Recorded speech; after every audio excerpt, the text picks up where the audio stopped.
a few years back when I started doing some public facing education, I started getting a lot of questions, especially on YouTube, from young males about pornography and masturbation. And this becomes very relevant here. We have to remember that this dopaminergic system is generalizable to many different behaviors, right? Academic pursuits, sports pursuits, relationship pursuits. But fundamentally, it was, again, I wasn't a consultant at the design phase, but fundamentally it's tacked into the adaptive survival behaviors. And every species, including ours, has at least two major motivations, which is to protect its young and to make more of itself, to make more young at some level. People can opt out of that, but one of the absolutely pathologic situations for any animal or human is to be able to access repeated dopamine surges without effort or any pursuit that's self-directed or that's directed, I should say. So for instance, cocaine, a drug which potently increases dopamine, or methamphetamine, which potently increases methamphetamine, but doesn't require any sort of adaptive action pursuit except to acquire the drug and spend money on it. No sacrifice. So what ends up happening is the circuit that gets rewarded is only the drug-seeking behavior, and no other behavior will give the kind of potent dopamine release that cocaine or methamphetamine will, which is why they are so pernicious.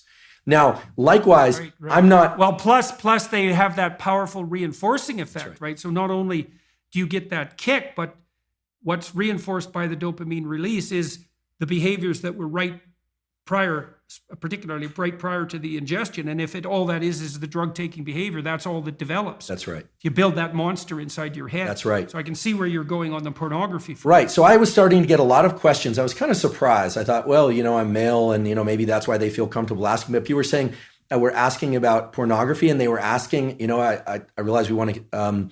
I'll just be direct about it. They were asking whether or not masturbation was bad. They were asking whether or not masturbation with ejaculation was particularly bad. And here's my stance on this. I'm a biologist and a neuroscientist, not a psychologist. But what we know for sure is that if an individual repeatedly engages in this circuitry, let's say masturbation and pornography with increasingly potent forms of stimulation that are on a screen, a couple of things happen. First of all, what's being reinforced? What's being reinforced is a high dopaminergic response to watching other people engage in sexual behavior, which is very different than being in a first-person sexual experience. Okay? So right there, that what's being reinforced is not actually any kind of improvement in communication skills. It's voyeurism.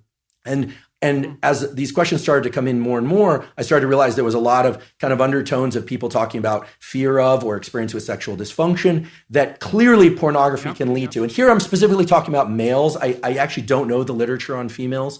So here I'm talking about... Females don't use visual pornography to the same degree. I see. They use literary pornography. I see. So...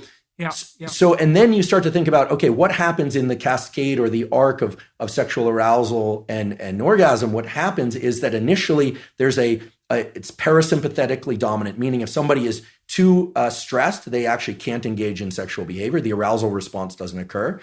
Erection is blunted, but the actual orgasm response and ejaculation is strongly associated with the so-called sympathetic nervous system, which has nothing to do with sympathy. It has everything to do with, it's a kind of a stress response.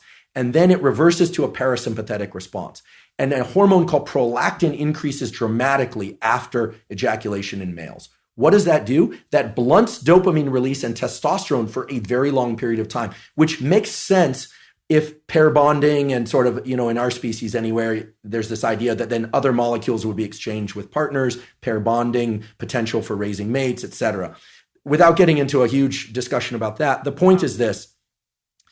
Masturbation and pornography are potently tapping into the dopamine system and can undermine the very processes of what I consider healthy processes of finding a mate, dating, communication, eventually, if it's appropriate, sexual interaction, etc. Like it's undermining pair bonding. And pair bonding. So here's a question. If you're seeking sexual release through pornography and you go through the whole cycle and you get a prolactin release, do you bond with yourself? So this is very interesting. The biology explains it as what's left there is a kind of an open loop, a kind of an emptiness, right? Because bonding with the self is a complicated notion. I mean, there's a healthy version of that, of course, loving oneself and self-referencing. And again, this is more far more your domain than mine in terms of what a healthy self-relation is. But in the absence of a real partner there, absence of real sexual partner, there's an open loop of neurochemicals, including oxytocin and prolactin. The dopamine, remember, dopamine goes up during pursuit, anticipation, then peaks and then crashes below baseline after orgasm and ejaculation.